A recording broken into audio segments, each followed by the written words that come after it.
Welcome to good health channel. இன்றைக்கி என்ன recipes பார்க்க போகிறோன்னா, குபேரருக்கு ரொம்ப பிடிச்ச உணவு. இது வீட்டில் இருந்தால் லக்ஷ்மி கடாட்சம் நிறைந்து இருக்கும். குபேரருக்கு ஊறுகாய் மிகவும் பிடிக்குமாம். அது இருக்கும் வீட்டில் செல்வ வளம் இருக்கும். வீடியோக்குள்ளே போகிறதுக்கு முன்னாடி குட் ஹெல்த் சேனலை சப்ஸ்கிரைப் பண்ணுங்கள். தேங்க்யூ. இன்றைக்கி மாங்காய் ஊறுகாயும் பூண்டு ஊறுகாயும் செய்யலாம் வாங்க. மாங்காய் ஊறுகாய் பண்ணுறதுக்கு நான் இப்போ ஒரு 3 மாங்காய் எடுத்து வச்சுருக்கேன். அதை பொடிசாக நறுக்கி எடுத்துடலாம். மாங்காய் ஊறுகாய்க்கு தேவையான இன்க்ரீடியன்ட்ஸ் பார்த்துடலாம். மாங்காய் சின்ன சைஸாக நறுக்கி வச்சுக்கணும். மஞ்சள் பொடி, கடுகு, வெந்தயம், ஒரு 10 வத்தல், உப்பு. இது மாங்காய் ஊறுகாய்க்கு தேவையான பொருள். இப்போ வெந்தயத்தை ஃப்ரை பண்ணியாச்சு. மிக்ஸி ஜாரில் போட்டு வச்சிடலாம். இப்போ கடுகு உளுந்தம் பருப்பை ஃப்ரை பண்ணிடலாம். கடுகை மட்டும் ஃப்ரை பண்ணிடலாம். கடுகை ஃப்ரை பண்ணிக்கலாம். கடுகு அப்படியே வெடிக்கிற சத்தம் கேட்கும். அப்புறம் வத்தலை போட்டு ஃப்ரை பண்ணிடலாம்.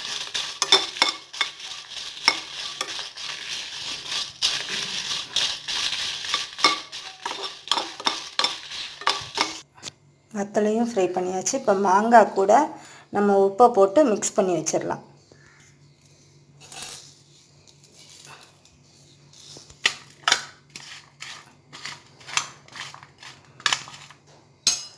ஊறுகாய்க்கு மெயினே சால்ட்டு தான். அப்போ தான் ஊறுகாய் ரொம்ப நாள் கெட்டு போகாமல் இருக்கும்.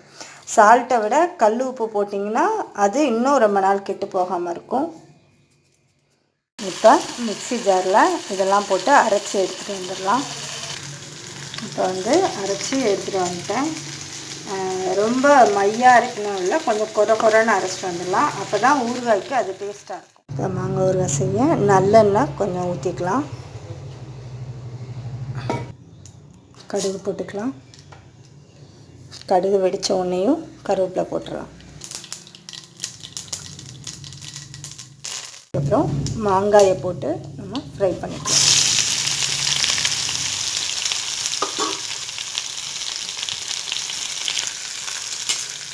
கொஞ்ச நேரம் மாங்காயை நல்லா வதக்கி விட்டுறலாம்.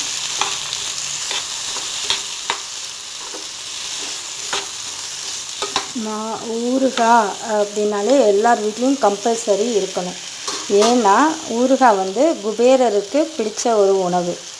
ரொம்ப பிடிக்குமா. எவ்வளோ வெரைட்டிஸ் ஆஃப் ஊறுகாய் வீட்டில் வச்சுருக்கோமோ அவ்வளோ நல்லதான். லக்ஷ்மி கடாட்சமாக இருக்குமா வீடு.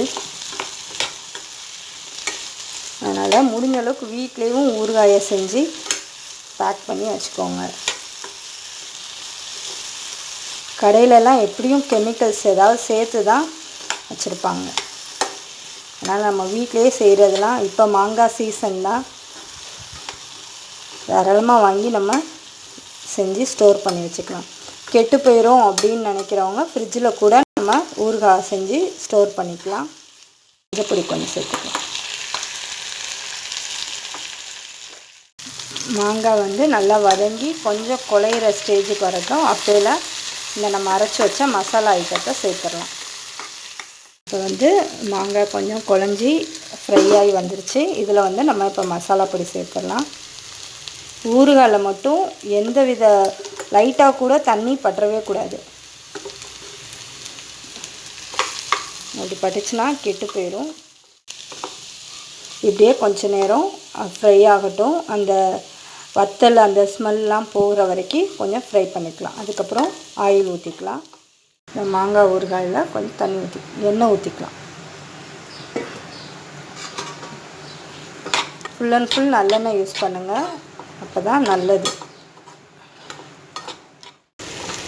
நம்ம ஊறுகாய்க்கு எப்போயுமே உப்பும் நல்லெண்ணெயும் தான் அதிகமாக இருக்கணும். அப்போ தான் எவ்வளோ நாளானாலும் ஊறுகாய் கெட்டு போகாது. ஆனால் கண்டிப்பாக கல் உப்பு யூஸ் பண்ணுங்கள், அதுதான் நல்லது. மாங்காய் ஊறுகாயில் கொஞ்சம் நாட்டு சர்க்கரை சேர்த்துக்கலாம். அது இன்னும் கொஞ்சம் புளிப்பும் இனிப்பும் சேர்ந்து நல்ல டேஸ்ட்டு கிடைக்கும். புளிப்பு, இனிப்பு, உப்பு நல்லா டேஸ்ட்டு கிடைக்கும். அதுக்காக இப்போ மாங்காய் ஊறுகாய் ரெடி ஆகிடுச்சு. மாங்காய் ஊறுகாய் நல்லா ஆறினதுக்கப்புறம் ஒரு பாட்டிலில் போட்டு நம்ம ஸ்டோர் பண்ணி வச்சுக்கலாம். கண்ணாடி பாட்டில்னால் ரொம்ப நாள் கெட்டு போகாமல் இருக்கும். மாங்காய் ஊறுகாய் ரெடி ஆயிடுச்சு.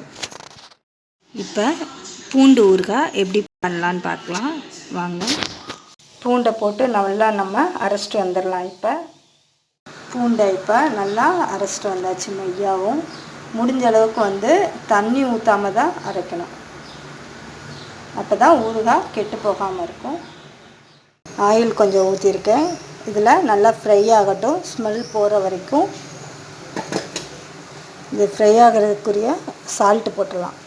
அப்படியே அந்த பூண்டுலேயே கொஞ்சம் நல்லா பிடிச்சிரும். டேஸ்ட்டாக இருக்கும் சாப்பிட்றப்ப பூண்டு.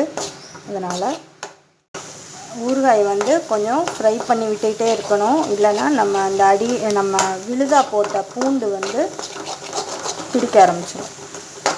மஞ்சப்பொடி போட்டுக்கலாம். அதுக்கப்புறம் நம்ம அரைச்சி வச்ச மசாலாவை சேர்த்துடலாம்.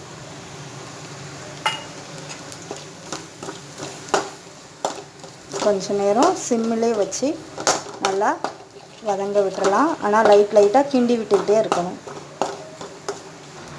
பூண்டு ஊறுகாய்க்கு கொஞ்சம் புளி எடுத்து வச்சதுனால அதை லைட்டாக கரைச்சி கொஞ்சமாக எடுத்து ஊற்றிக்கலாம். புளி ஊற்றலாம், இல்லைன்னா எலுமிச்சைப்பழம் ஒன்று புளிஞ்சு விடலாம். நான் இன்றைக்கி புளி கொஞ்சோண்டு ஊற்ற போகிறேன். இப்போ புளியை ஊற்றிடலாம்.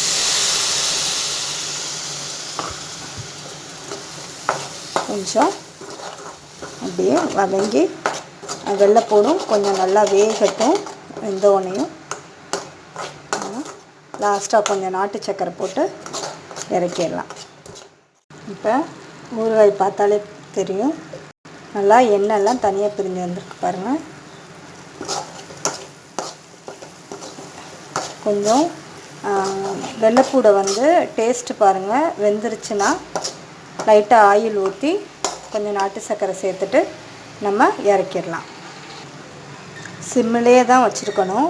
ஒரு 5 to 8 minutes வரைக்கும், அந்த வெள்ளைப்பூடு வேகிற வரைக்கும்.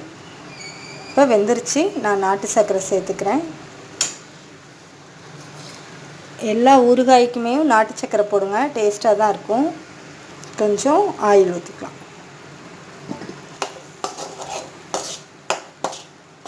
இப்போ பூண்டு ஊறுகாய் ரெடி ஆயிடுச்சு. பூண்டு ஊறுகாய் இப்போ ரெடி ஆயிடுச்சு பாருங்கள். இன்னும் பார்க்கவே அழகாக டேஸ்ட்டாக இருக்குது. இப்போ பூண்டு ஊறுகாயும் மாங்காய் ஊறுகாயும் ரெடி ஆயிடுச்சு.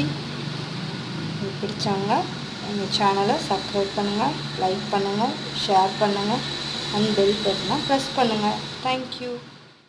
அனைவரும் இந்த ஊறுகாயை செய்து பாருங்கள். உங்களுக்கு குபேரன் அருள் கிடைக்கட்டும்.